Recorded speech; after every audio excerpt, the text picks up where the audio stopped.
Lo que acaba de ocurrir en el Océano Índico no es simplemente una noticia de guerra, es el tipo de momento que los historiadores marcan con una línea roja en el tiempo, un momento donde el mundo que creíamos conocer cambia de forma silenciosa pero permanente. Irán disparó misiles balísticos de alcance intermedio hacia Diego García, una base militar conjunta de Estados Unidos y el Reino Unido, ubicada a casi 4.000 kilómetros de las costas iraníes, el doble de lo que Irán siempre afirmó públicamente que sus misiles podían alcanzar. Piensen en eso, 4.000 kilómetros, Berlín está dentro de ese alcance, París también, Roma también. Y ustedes, aquí en los Estados Unidos, merecen entender lo que eso realmente significa, no la versión que les sirven los medios grandes, sino la verdad detrás de los titulares, la estructura de poder que mueve todo esto, y por qué este momento podría cambiar la economía global, la seguridad de sus familias y el orden mundial tal como lo hemos conocido en las últimas décadas. Comencemos desde el principio, desde lo que realmente está pasando, porque hay demasiadas piezas en movimiento y demasiados intereses en juego para simplificar esto en una historia de buenos y malos. El 28 de febrero de este año, Estados Unidos e Israel lanzaron conjuntamente lo que llamaron la Operación Furia Épica contra Irán. No fue una represalia puntual, no fue un bombardeo de advertencia, fue una guerra declarada, aunque sin la declaración formal que la Constitución de los Estados Unidos exige al Congreso. Fue, en esencia, una decisión tomada desde la Casa Blanca, con el apoyo de Tel Aviv, para intentar destruir las capacidades nucleares y militares de Irán de manera rápida y decisiva. La premisa era que sería rápido. Trump mismo dijo que sería cuestión de 4 semanas. 4 semanas para doblegar a uno de los países con mayor capacidad de resistencia en la historia moderna de Medio Oriente. Y aquí estamos en el día 23 de ese conflicto y lo que está ocurriendo desafía completamente los cálculos originales, porque Irán no colapsó. El liderazgo iraní fue golpeado con ferocidad. El ayatolá Jamenei fue asesinado. Figuras militares de primer nivel fueron eliminadas. La infraestructura militar fue bombardeada en múltiples puntos. Y sin embargo, el aparato iraní siguió funcionando. La sucesión fue rápida, el comando militar continuó operando. Y lo que es más importante, Irán siguió lanzando misiles, cientos de ellos. Contra Israel, contra los países del Golfo, contra bases americanas. Los sistemas de defensa de Bahrein derribaron 143 misiles y 242 drones. Jordania reportó que 240 proyectiles de todo tipo habían sido disparados hacia su territorio desde que comenzó el conflicto. Los Emiratos Árabes respondieron a 3 misiles balísticos y 8 ataques de drones en un solo día. Y entonces llegó el viernes, y llegó Diego García, y el mundo tuvo que recalcular todo. Piensen en lo que representa Diego García como base militar. Es la joya de la corona de la proyección de poder americano en el Océano Índico, construida deliberadamente en un lugar remoto precisamente para estar fuera del alcance de cualquier adversario. Desde Diego García se han lanzado bombarderos B-2 en misiones en Afganistán, Irak, Yemen. Es el punto de apoyo desde donde Estados Unidos puede proyectar fuerza hacia Asia, hacia el Golfo, hacia África Oriental. Es un símbolo tan poderoso de la hegemonía militar americana como los portaaviones mismos. Y ahora Irán le disparó misiles, 2 misiles balísticos de alcance intermedio, de 2 etapas, con un rango operativo de 4.000 kilómetros. Uno falló en vuelo, el otro fue interceptado por un destructor americano que disparó un misil interceptor SM-3. La base no sufrió daños, pero eso, en el análisis que importa, es casi irrelevante. Lo que importa no es si los misiles golpearon, lo que importa es que Irán demostró que puede intentarlo. Eso es lo que cambia el mapa estratégico. El general de división del ejército israelí, Eyal Zamir, lo dijo con una crudeza que debería hacernos reflexionar a todos. Estos misiles no estaban dirigidos a Israel. Tienen un alcance que llega a las capitales de Europa, Berlín, París y Roma. Están todas dentro del rango de amenaza directa. Eso no lo dijo un analista independiente. Lo dijo el jefe del Estado Mayor de Israel, el ejército más familiarizado con las capacidades reales de Irán. Y entonces uno tiene que preguntarse, ¿cómo llegamos aquí? ¿Cómo es posible que el poder más sofisticado del mundo en materia de inteligencia militar haya subestimado tan dramáticamente la capacidad de alcance de los misiles iraníes? La respuesta a esa pregunta nos lleva directamente a una de las dinámicas más importantes y menos discutidas de este conflicto. La inteligencia. Específicamente, la inteligencia que Rusia y China han estado proporcionando a Irán. CNN reportó hace unos días que Rusia está suministrando a Irán información sobre la ubicación y los movimientos de tropas, barcos y aeronaves americanas. Piensen en lo que eso significa. No estamos hablando de una guerra entre dos actores. Estamos hablando de un conflicto donde, en la sombra, las dos potencias que rivalizan con Estados Unidos en el tablero global están ayudando activamente a la parte contraria. Trita Parsi, del Quincy Institute for Responsible Statecraft, lo planteó de forma directa. La inteligencia de targeting para Diego García probablemente vino de los rusos y los chinos, porque Irán no tiene sus propios satélites con visión sobre esa área del océano. Eso no es una suposición conspirativa, eso es el análisis que fluye directamente de los hechos disponibles. Y entonces uno tiene que hacer la pregunta más importante, la pregunta que los grandes medios evitan porque incomoda a demasiados intereses. ¿Quién se beneficia realmente de esta guerra? Porque cada conflicto de esta escala tiene ganadores y perdedores que no son los que aparecen en los titulares. El precio del petróleo se ha disparado. El estrecho de Hormuz, esa arteria por donde pasa aproximadamente una quinta parte del petróleo y el gas natural licuado del mundo, está efectivamente bloqueado desde principios de marzo. Irán no lo cerró formalmente, pero ha impuesto restricciones que equivalen a un bloqueo de facto para los países involucrados en los ataques. El canciller iraní Araghchi dijo que Irán está dispuesto a garantizar el paso seguro para países como Japón si coordinan con Teherán. Eso no es el lenguaje de un Estado en colapso, eso es el lenguaje de un Estado que todavía tiene cartas que jugar, y mientras el precio del petróleo sube, mientras los mercados globales tiemblan, mientras las cadenas de suministro se interrumpen, alguien está ganando dinero. Alguien siempre gana dinero en una guerra. Los productores de petróleo que no están en la zona de conflicto, los contratistas de defensa que producen los misiles interceptores, los fabricantes de armamento que surten tanto a un lado como al otro en distintos momentos de la historia. La economía política de la guerra es siempre más compleja que el discurso patriótico que se construye sobre ella, y nosotros tenemos la responsabilidad de verla con ojos abiertos. Ahora bien, hablemos de Trump, porque el título de este video menciona que su advertencia resultó ser correcta y eso merece una discusión honesta. Antes de que comenzara la Operación Furia Épica, el gobierno de Trump justificó la intervención argumentando que Irán había desarrollado capacidades misilísticas que superaban lo que Teherán reconocía públicamente. Y durante años, el canciller iraní Araghchi había dicho explícitamente que Irán mantenía voluntariamente el alcance de sus misiles por debajo de los 2.000 kilómetros. Esa era la postura oficial. Esa era la narrativa que Irán presentaba al mundo para proyectar moderación, para decir que no tenían ambiciones de alcanzar Europa ni las bases americanas distantes. Y ahora, con un misil dirigido hacia una isla en el centro del Océano Índico, esa narrativa se derrumbó. El portavoz del ejército israelí lo dijo sin rodeos en redes sociales. 3 días antes de la guerra, el régimen iraní dijo que no tenía misiles de largo alcance.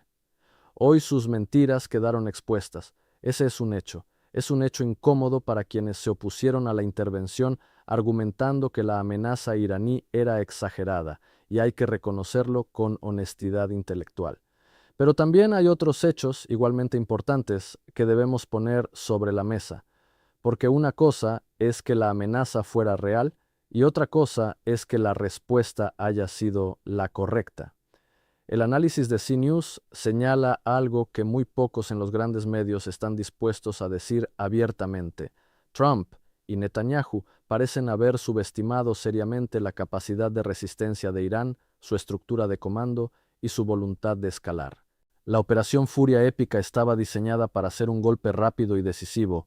4 semanas, después serían 4 o 5 semanas, después semanas más, y ahora estamos en el día 23 con una guerra que se expande geográficamente, que arrastra a países del Golfo, al Líbano, a actores en Irak y que amenaza con desencadenar una recesión global. El muerto humano ya es devastador. Más de 1.500 personas en Irán, más de 1.000 en el Líbano, al menos 60 en Irak, 17 en Israel, 13 soldados americanos caídos, 8 en los Emiratos Árabes Unidos, 5 en Kuwait, 3 en Arabia Saudita, 2 en Bahrein. Esos no son números abstractos, son familias, son hijos, son padres y madres. Y cada uno de esos muertos representa una decisión tomada en despachos climatizados por hombres que no pondrán a sus propios hijos en primera línea. Eso es una constante histórica del capitalismo militar, y no deberíamos olvidarla nunca.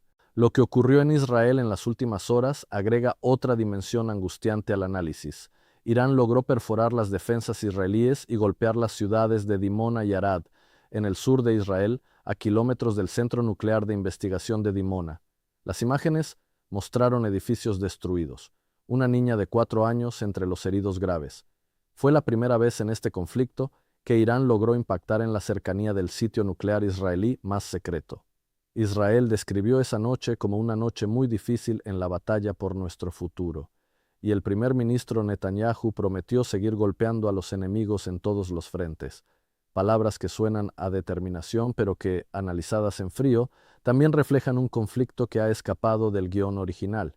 Mientras tanto, Trump amenazó con obliterar las plantas de energía iraníes si Irán no reabre completamente el estrecho de Hormuz en 48 horas. Las palabras exactas en su publicación en Truth Social son reveladoras de un estilo de conducción de política exterior que opera con la lógica del espectáculo tanto como con la lógica estratégica.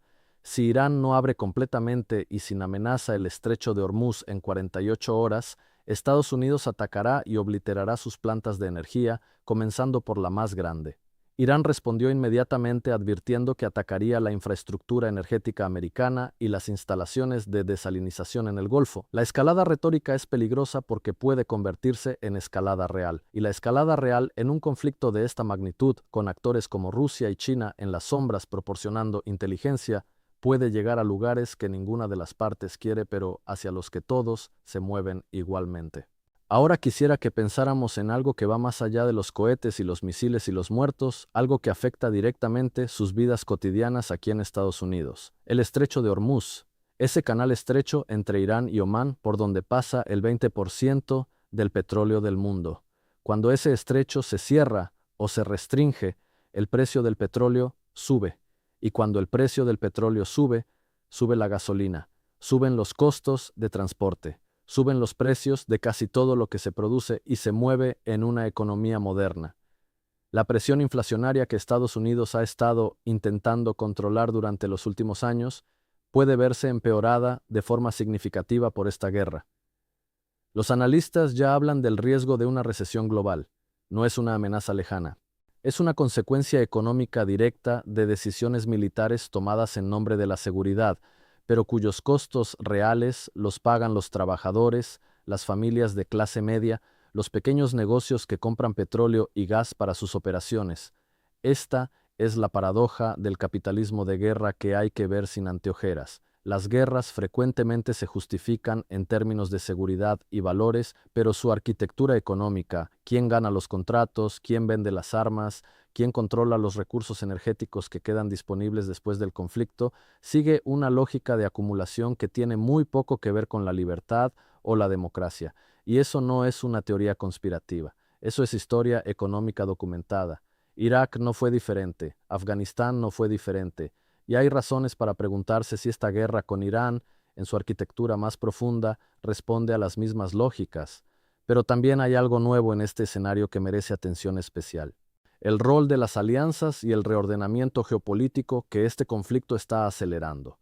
Europa está mirando con creciente alarma, no solo porque las capitales europeas queden ahora dentro del alcance teórico de los misiles iraníes, algo que el general israelí Samir dejó en claro con nombres propios, Berlín, París, Roma, sino porque este conflicto está poniendo a prueba los marcos de la Alianza Atlántica de formas que no ocurrían desde la Guerra Fría.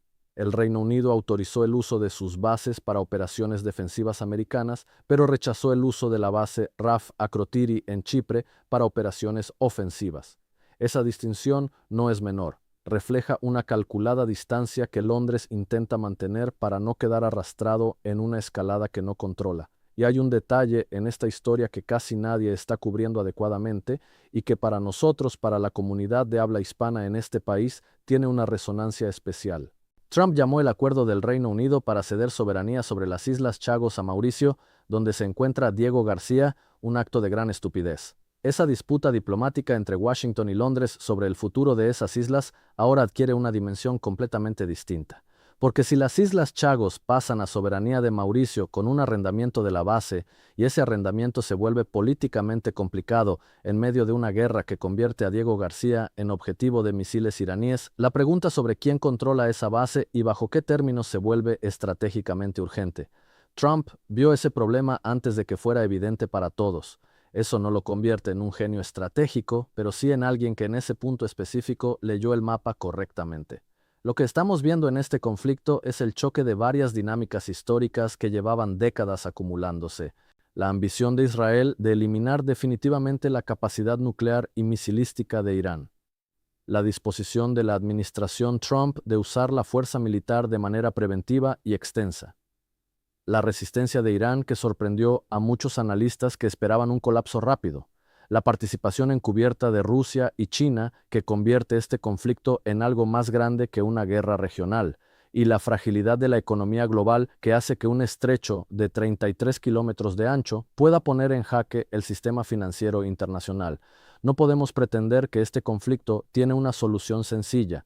No podemos reducirlo a una fórmula rápida ni a una salida inmediata que resuelva todas sus tensiones. El canciller iraní dijo algo que merece ser tomado en serio, algo que no puede ser descartado como simple retórica. Irán no busca un alto al fuego, busca un fin completo, comprensivo y duradero de la guerra, un cierre que no deje las mismas condiciones intactas. Eso es el lenguaje de alguien que todavía cree tener poder de negociación, de alguien que no se percibe a sí mismo como totalmente derrotado en el terreno político o estratégico.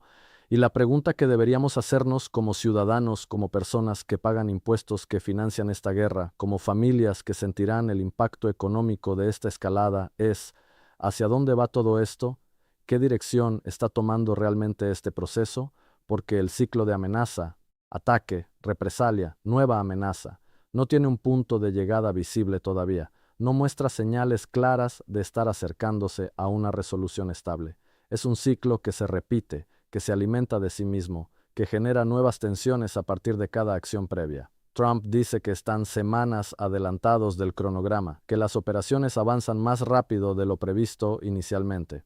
Dice que la Armada y la Fuerza Aérea de Irán están destruidas, que el 90% de sus misiles han sido obliterados, que el liderazgo está desaparecido, que la estructura de poder ha sido desmantelada en gran medida. Y sin embargo, Irán sigue lanzando misiles, sigue mostrando capacidad de acción, sigue golpeando a Israel, sigue amenazando la infraestructura energética del Golfo, sigue manteniendo restricciones en el estrecho de Hormuz, sigue actuando como un actor que no ha sido neutralizado completamente. Cuando la realidad de un conflicto contradice tan persistentemente la narrativa oficial, cuando los hechos sobre el terreno no coinciden con lo que se comunica públicamente, la obligación del análisis honesto es señalarlo, es poner esa contradicción en el centro de la discusión, no por partisanismo, no por alinearse con una u otra posición política interna, no para defender a Irán, no para justificar sus acciones, sino porque la gente merece información que refleje la complejidad real de lo que está ocurriendo, merece una explicación que no simplifique en exceso una situación que es inherentemente compleja. En lugar de la versión simplificada que conviene a los que tienen intereses en el resultado, en lugar de narrativas que reducen los matices a eslóganes, el mundo que emerge de este conflicto, independientemente de cómo termine, ya no es el mismo que existía antes del 28 de febrero, ya ha cambiado de manera significativa. Irán ha demostrado capacidades que el mundo no sabía que tenía, ha mostrado aspectos de su poder que no estaban plenamente reconocidos. Rusia y China han mostrado que están dispuestos a apostar en contra de Estados Unidos de forma activa, aunque encubierta, han dejado ver una disposición a intervenir indirectamente en el equilibrio global. Europa ha visto que su geografía ya no la protege de la misma manera que asumía, que las distancias y las fronteras no ofrecen la misma seguridad que en el pasado, y el sistema económico global, construido sobre flujos de energía que pasan por puntos de estrangulamiento geográfico, ha quedado expuesto como más frágil de lo que los mercados querían admitir, como más vulnerable a interrupciones de lo que se asumía. Todo eso ocurrió en 23 días de guerra, en un periodo relativamente corto de tiempo. Todo eso cambia los cálculos para los próximos años, décadas quizás, modifica la manera en que los actores piensan sus estrategias futuras.